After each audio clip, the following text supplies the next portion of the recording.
Have you ever walked into a massive retail store during the chaos of a Black Friday rush and noticed how smoothly everything is running? Or, on the flip side, maybe you've wandered into a shop on a random Tuesday morning and realized there's literally no one at the checkout counter. Well, behind the scenes of every successful retail operation, there isn't just magic or good luck happening. There's an intricate, highly strategic system at play. So, how exactly do retail giants ensure the right person is at the right store at exactly the right time? Welcome to This Explainer. I am super excited to dive into this with you and guide you through the fascinating world of retail strategy.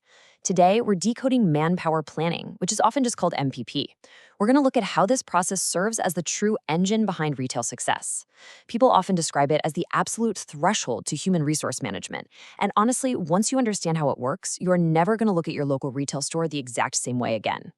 Okay, let's dive into our roadmap for today. We'll start with 1, decoding manpower planning. Then 2, why manpower planning matters. Next up is 3, the MPP model and career path. And finally, 4, making manpower planning effective. All right, section 1, decoding manpower planning, the foundation. Let's open up this machine and see how it works. Check out this staggering statistic. Manpower costs typically vary from 4 to 10% of gross retail sales. To put that into perspective, if a retail chain does $1 billion in sales, up to $100 million is spent solely on manpower. No way, right? This isn't just some administrative HR checklist. It's a massive financial lever for any company. An idle workforce is an absolute curse to profitability, so maximizing that output efficiently is totally paramount. So, what exactly is it? Well, formally defined, manpower planning, or MPP, is the process by which management determines how the retail organization should move from its current manpower position to its desired manpower position. It's really not just about hiring and firing people. Actually, think of it more like a GPS navigation system that guides a company toward its strategic business goals. It's a forward-looking function. It estimates needs based on customer demand, meaning store sales, and the level of service required. Ultimately, the whole shebang is about acquiring the right kind of people, getting them into the right jobs at the exact right time. Moving right along to section 2, why manpower planning matters, the stakes. Let's talk about the bottom line. Think of a sound manpower plan as a giant shock absorber for retail managers against a highly volatile market. First off, it drives growth. If an organization has surplus people, it can actually trigger a programmed store expansion just to utilize that existing talent. Second, it manages what's called the talent buffer. This essentially means ensuring training and development programs harness employee potential way before it's urgently needed.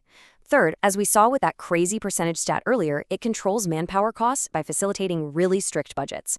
Fourth, it facilitates welfare planning, meaning it ensures there's enough staff to cover breaks or provides the data needed to plan staff canteens and medical help. And finally, succession planning.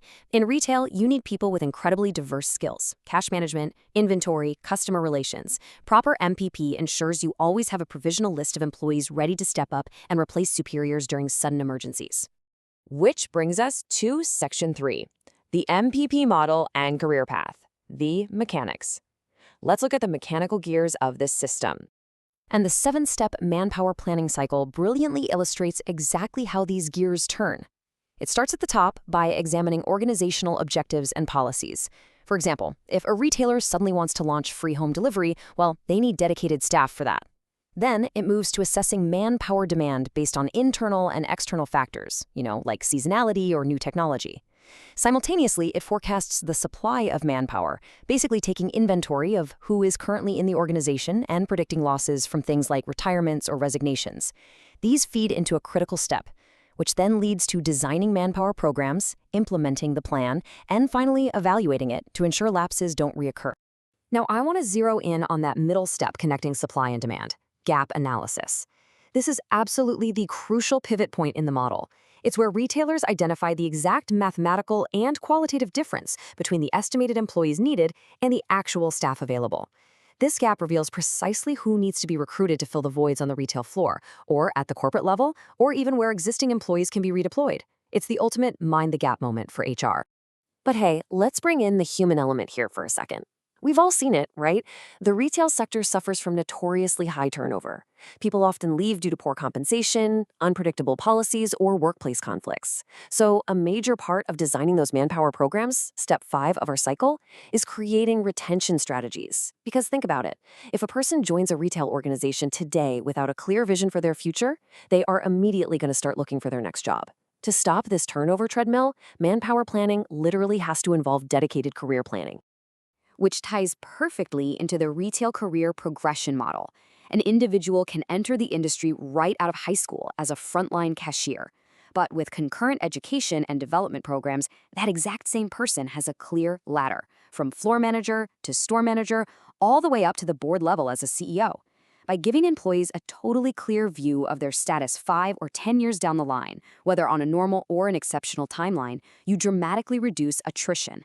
They realize they can truly grow with the organization. It's a real game changer.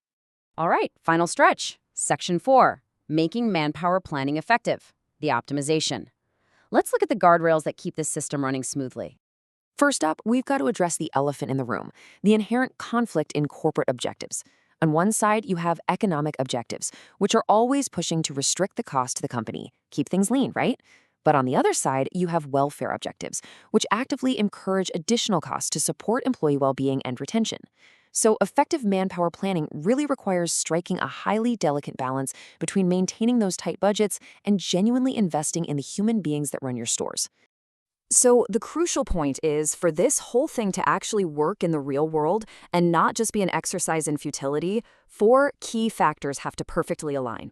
First, as we just discussed, integrating corporate objectives. Second is coordination.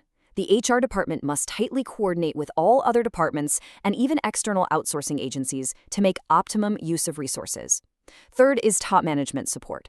This activity needs unconditional support from the top executives, or it simply won't have the teeth to be enforced.